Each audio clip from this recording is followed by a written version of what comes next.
এক সাহাবী বলল, ইয়া রাসূলুল্লাহ, বিয়ে করব। বিশ্বনবী বললেন, হাল্লাকা সাদাক, ইয়ানি মাহর, ডু ইউ হ্যাভ দ্য ডোরি? তোমার কি মোহর আছে? কারণ বিয়ে করলে তো মোহর দেয়া লাগবে। সাহাবী বলে, মোহর টোহর কিছু নাই। কি আছে? কয়, আমার সে গরিব এই তল্লাটে কেউ নাই। বিশ্বনবী বললেন, ও সাহাবী, কোরআনের কোন সূরা আছে কিনা তোমার কাছে? সাহাবী বলল, নবী, কোরআনের অল্প কয়েকটা সূরা আমার মুখস্থ জানা আছে। এক যুবতী মেয়ে বলল, নবী, আমি বিয়ে করব। বিশ্বনবী বললেন, কোরআন জানো নাকি? যুবতী বলে, না, কোরআন আমি জানি না।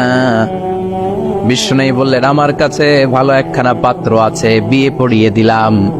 আর মেয়েটাকে বলল, মা, তোমার স্বামীর কোনো টাকা নাই, পয়সা নাই, মোহরানা দেওয়ার মতো কিচ্ছু নাই, তুমি কোরআন জানো না, কিন্তু তোমার স্বামীর সিনার ভিতরে কোরআন আছে। তোমার কোরআন জানা নাই, প্রতি রাতে তোমার স্বামী তোমাকে কোরআন শিখায়া দিবে, সূরাগুলো মুখস্থ করায়া দিবে। তোমাকে যে তোমার স্বামী কোরআন শিখায়া দিবে, এটাই হলো রে মা তোর বিয়ের মোহর। স্বামী তোমার টিচার, সে তোমাকে কোরআন শিখাই দিবে, এটা তোমার বিয়ের মোহর। সহজ হয়ে গেল না? কথা বলেন। সবচেয়ে বরকতময় বিয়ে ওই বিয়ে যেই বিয়েতে খরচ কম। শুনতেছেন? হ্যাঁ, আমলের নিয়তে শোনেন। চেঞ্জ লাগবে, পরিবর্তন আনতে হবে আমাদের। ওই বিয়েটা সবচেয়ে বরকতের বিয়ে যেই বিয়েতে মোহরানা কম, যেই বিয়েতে খরচ কম, যেই বিয়ের ভেতরে ধুমধাম কম। ওই বিয়েটারে বরকত দিয়ে পরিপূর্ণ করে দেয় কে? ফাতিমা রাদিয়াল্লাহু তাআলা আনহার সাথে সাইয়েদনা আলীর বিয়ে হলো।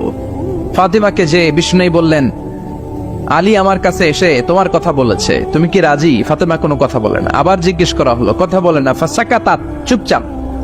তিনবার বিশ্বনবী জিজ্ঞেস করলেন, তিনবারে চুপচাপ। আসসুকুতু নিসফুর রিদা, মেয়েদের চুপ থাকা সম্মতির অর্ধেক। জোরে কোন ঠিক কিনা? কি লজ্জাবতী নারী, কিছু বলেই না, তার মানে বাবা যেটা ডিসাইড করবে ওইটাই। ফাতেমার সাথে সাইয়েদনা আলীর বিয়ে হয়ে গেল। সামান্য কিছু কাপড় পেয়েছেন, সামান্য কিছু দিরহাম পেয়েছেন, সামান্য কিছু মোহরানার বিনিময়ে বিশ্বনবীর কন্যা সাইয়্যিদাতু নিসাই আহলিল জান্নাহ, সব নারীদের সর্দারিনী, যে ফাতেমা জান্নাতের দরজার ভেতরে ধাক্কা না দিলে কোনো নারী জান্নাতে প্রবেশ করতে পারবে না। সামান্য কিছু মোহরানার বিনিময়ে বিয়ে হয়ে গিয়েছে। সুবহানাল্লাহ। এজন্য বিয়েটারে সহজ করার দরকার আছে না নাই? রাজি আছেন তো?